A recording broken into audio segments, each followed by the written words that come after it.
नमस्कार दोस्तों, आप सभी का स्वागत है आपके इस चैनल पे जिसका नाम है द वायरल सीक्रेट हिंदी। तो दोस्तों, आज की इस वीडियो में हम लोग जानेंगे कि नहाने का प्राचीन तरीका क्या है। दोस्तों, ऐसा कहा जाता है कि अगर आप बिना नहाए कुछ भी कर्म करते हैं, अच्छे कर्म, तो वो शैतान को जाता है और उसका फल आपको प्राप्त नहीं होता है। तो आप नहीं चाहते होंगे कि आपका जो फल है, आप जो करते हैं, वो शैतान को प्राप्त हो। और मैं आपसे इतना ही कहना चाहूँगा कि दोस्तों, आप भूले भटके इस चैनल पे आ गए हो तो मेरे चैनल को सब्सक्राइब कर लेना और अपने दोस्तों के साथ शेयर करना, क्योंकि यहाँ पे गंदी बातें बहुत बताने वाले हैं, अच्छी बातें बहुत कम ही बताने वाले हैं। तो आपका ये फ़र्ज़ बनता है कि अगर आपको कोई वैल्यू प्रोवाइड करता है तो आप इसको सपोर्ट करें। तो चलिए शुरू करते हैं। स्नान 15 मिनट। शास्त्र कहते हैं कि स्नान किए बिना जो पुण्य कर्म किया जाता है वो राक्षस को ग्रहण करते हैं, उसे राक्षस ग्रहण करते हैं। इसीलिए प्रतिदिन स्नान करना अति आवश्यक है। यहाँ पे स्कंद पुराण इत्यादि में बताया गया है ये बात। सुबह का स्नान हमेशा हल्के ठंडे पानी से ही करना चाहिए। उससे शरीर में वीर और प्राण की वृद्धि होती है, आँखों का तेज बढ़ता है, जठर अग्नि स्वस्थ रहती है और बिस्तर का सारा तमस और आलस्य निचुड़ जाता है। हालांकि ठंडी ऋतु में हल्के गुनगुने पानी से नहा सकते हैं, परंतु ठंडी में भी गर्म पानी कभी मस्तिष्क पर नहीं डालना चाहिए। गर्म पानी से सिर पर डालने से आँख, बाल और हृदय की बीमारियां होती हैं और इंद्रियों में से शक्ति निचुड़ जाती है और शरीर स्थिर होने लगता है। गर्म पानी से तब नहाना चाहिए जब शरीर को आराम देना हो।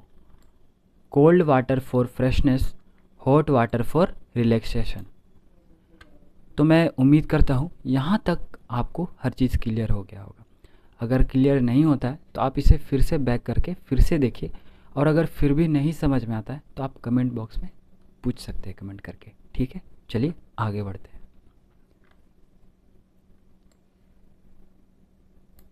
प्रकार प्रकार के स्नान। पहला है संपूर्ण स्नान, सिर से पैर तक स्नान सबके लिए। दूसरा है स्त्री स्नान, कंधे से नीचे तक स्नान, बाल धोए बिना, स्त्रियों के लिए।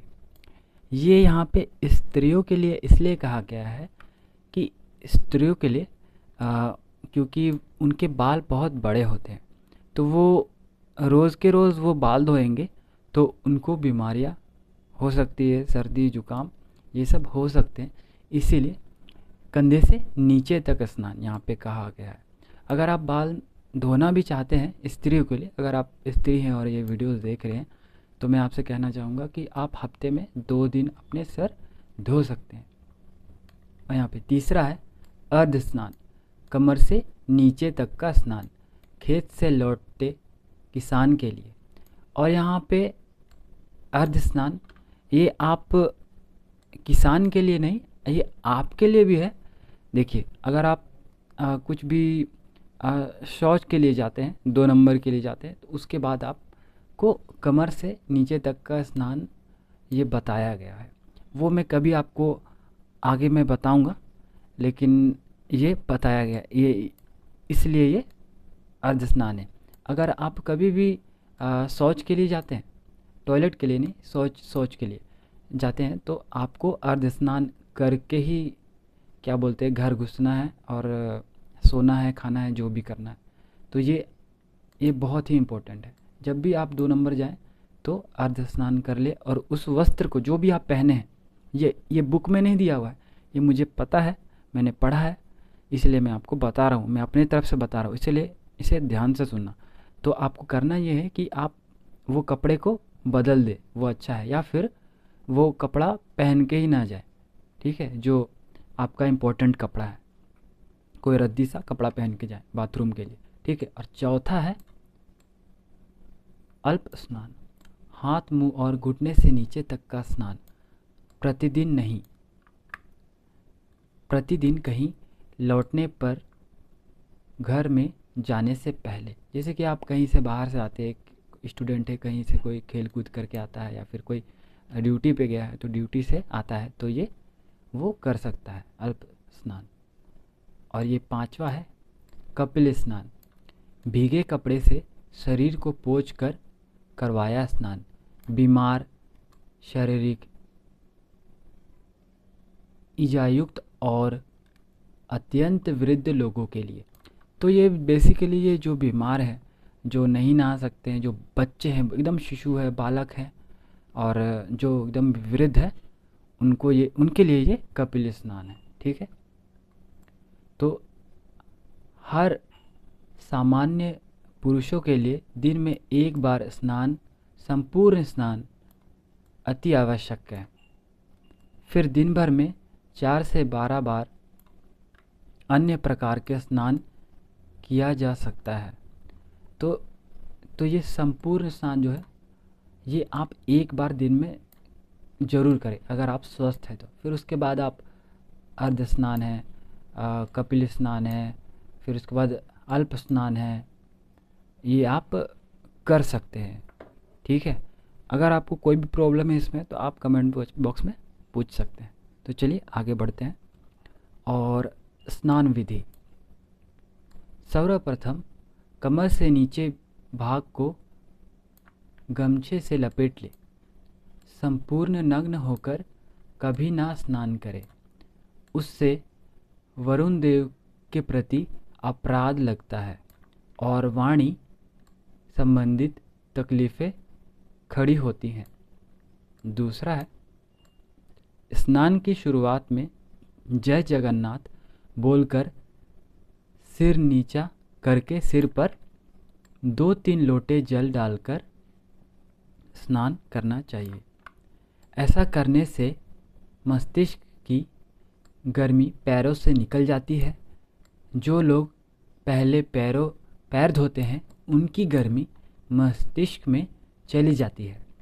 इसे मस्तिष्क में नाना प्रकार की व्याधियां उत्पन्न होती हैं। तीसरा है, सिर को भिगोने के पश्चात अन्य अंगों को भिगोएं। गीले खदर आदि मोटे वस्त्र से सहायता से शरीर को खूब रगड़ें। इससे चेहरे और शरीर पर ब्रह्मचर्य की चमक आने लगेगी। अगर आप ब्रह्मचर्य रहते हैं तो आपके लिए तो ये बहुत बेनिफिशियल है। जैसे कि मैं रह रहा हूँ ब्रह्मचर्य, और इसके बहुत सारे फ़ायदे हैं। शक्ति आपके शरीर में, भले आप पतले दुबले होगे, ऐसे मस्कुलर नहीं होगे, नहीं भी होगे, लेकिन आपके अंदर शक्ति होएगी।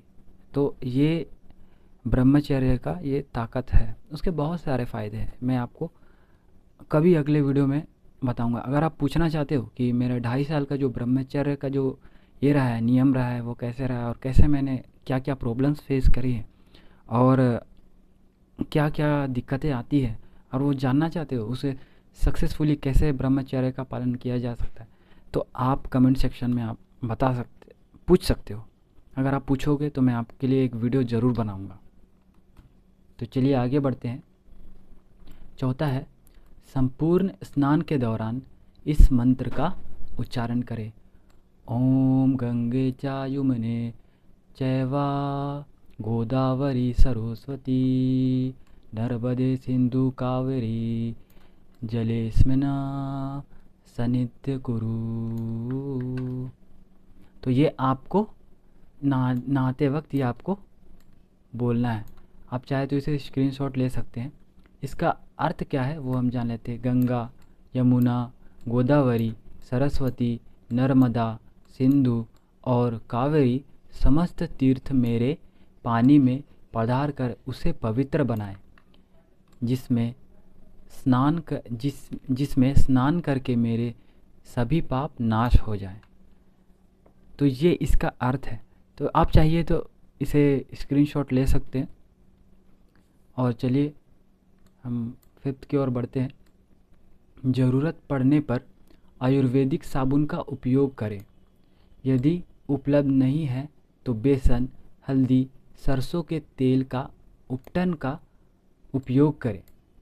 आजकल के एडवर्टाइज किए हुए बाजारू केमिकल वाले साबुन, शैम्पू का उपयोग ना करें। अगर आप हल्दी, बेसन, सरसों तेल का उपटन नहीं बना सकते हैं ना, तो आप सिंपली कुछ मत लगाइए। सिर्फ नहाने से पहले बस थोड़ा तेल लगा लीजिए जो आपके शहर में अच्छा मतलब फलता फूलता है। जैसे कि बहुत यहाँ नारियल का तेल बहुत ज़्यादा होता है और कहीं यहाँ सरसों का तेल बहुत ज़्यादा होता है और किसी के यहाँ तिल का तेल बहुत ज़्यादा होता है। तो वो आप लगा सकते हैं। उसके बाद नहा लीजिए, खूब रगड़िए अपने शरीर को। बस कुछ नहीं, बस हाथों से बस रगड़िए, एकदम मसलिए खूब।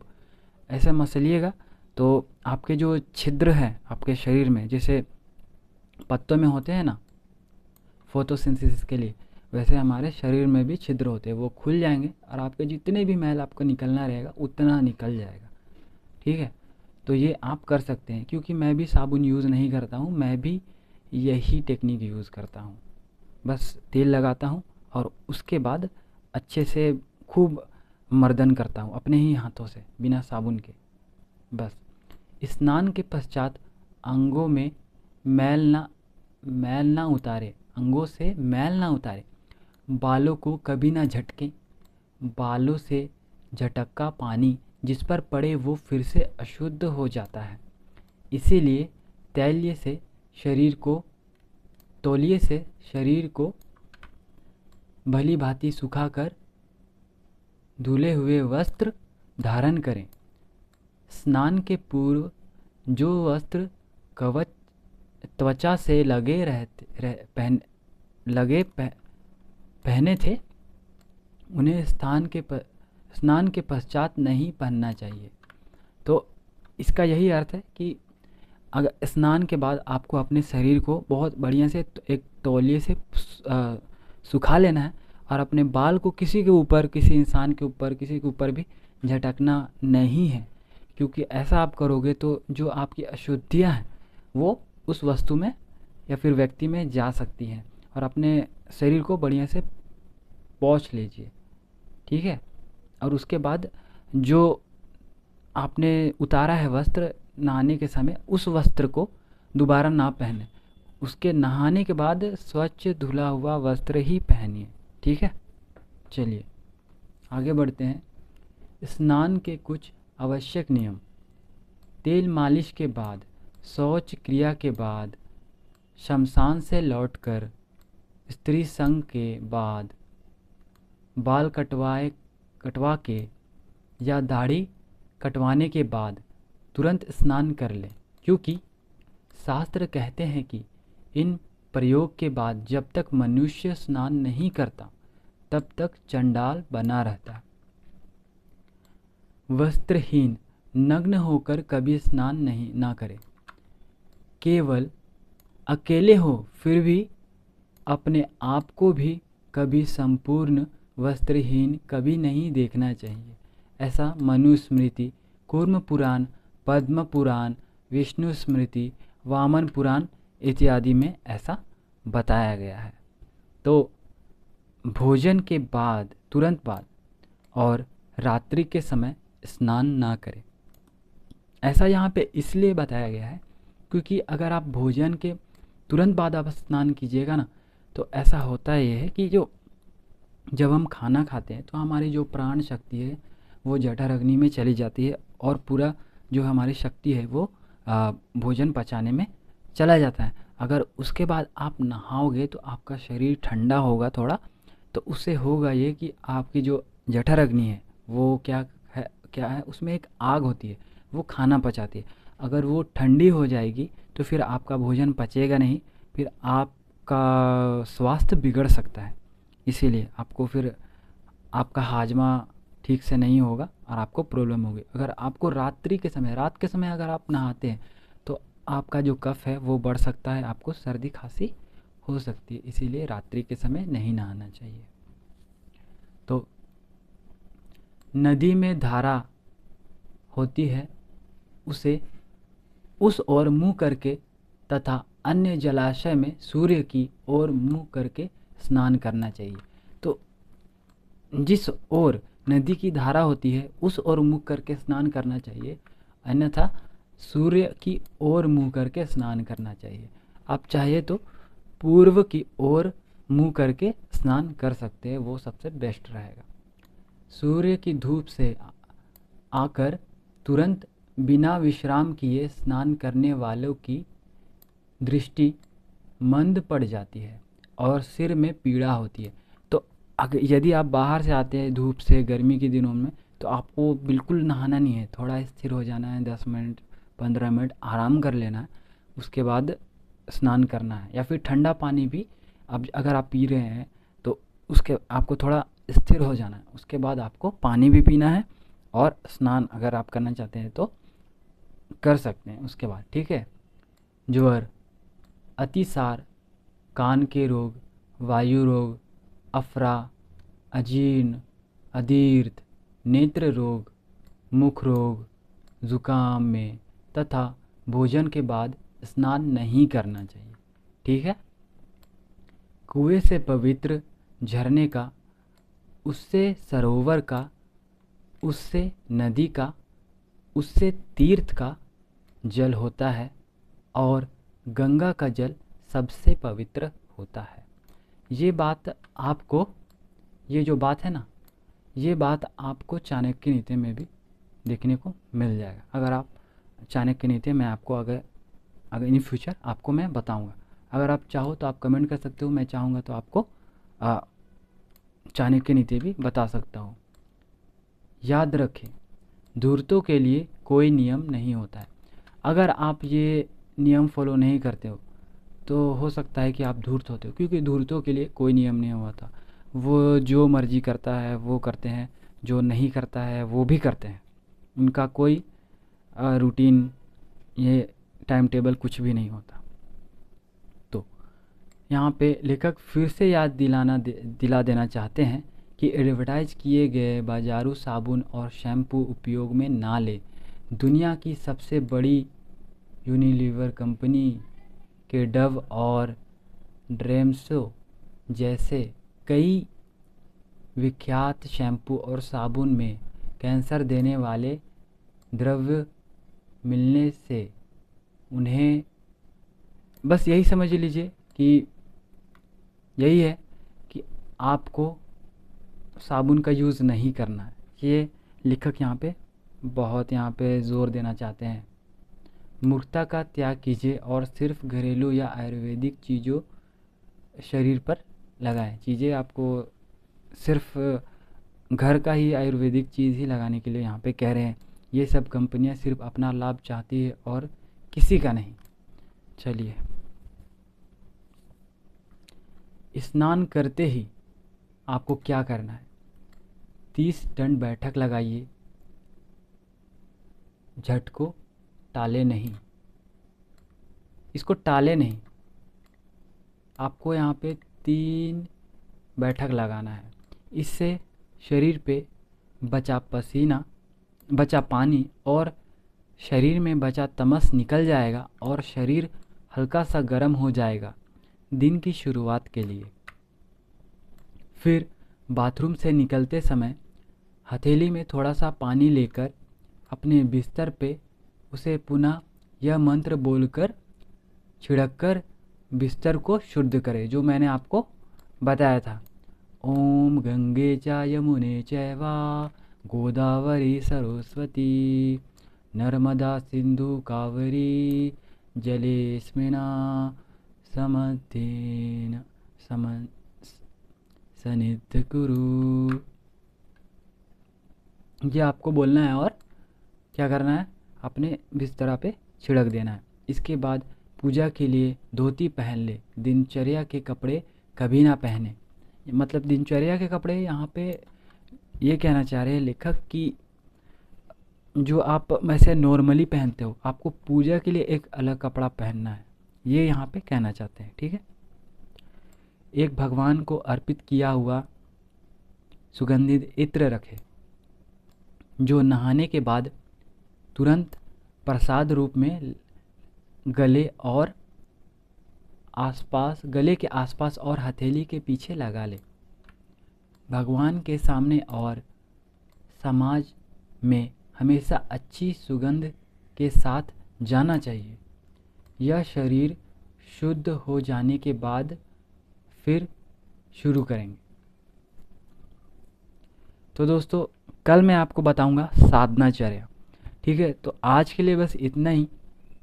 मैंने आपको बता दिया है कि अच्छी तरह से स्नान कैसे करना है। अगर आपको नहीं समझ में आता है तो आप फिर से वीडियो को बैक कीजिए और फिर से देखिए।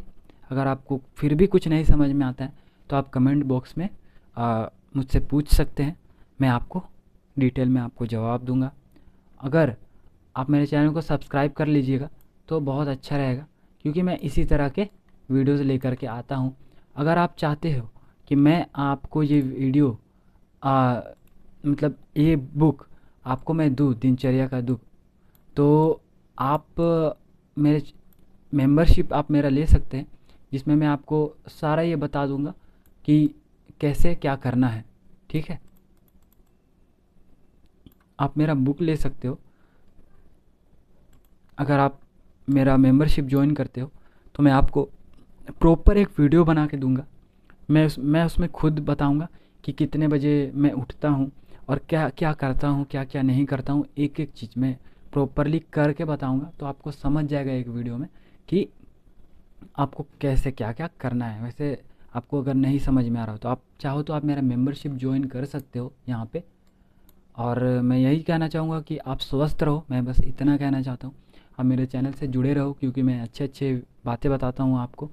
और जितना हो सके उतना शेयर करो भाई, और उतना सपोर्ट चाहिए मुझे आपका, क्योंकि बस आप लोगों के ही भरोसे मेरा जीवन है। बस यही कहना चाहता हूँ। मैं बस मेहनत कर रहा हूँ, लेकिन बहुत सारे है प्रॉब्लम्स। मैं अच्छी वीडियोस नहीं बना पाता हूँ, अच्छे से रिकॉर्ड नहीं कर पाता हूँ। मेरा पढ़ने का तरीका भी थोड़ा बहुत गलत है, लेकिन फिर भी चलिए, कोई बात नहीं, मैं अपने आप को इम्प्रूव करूँगा।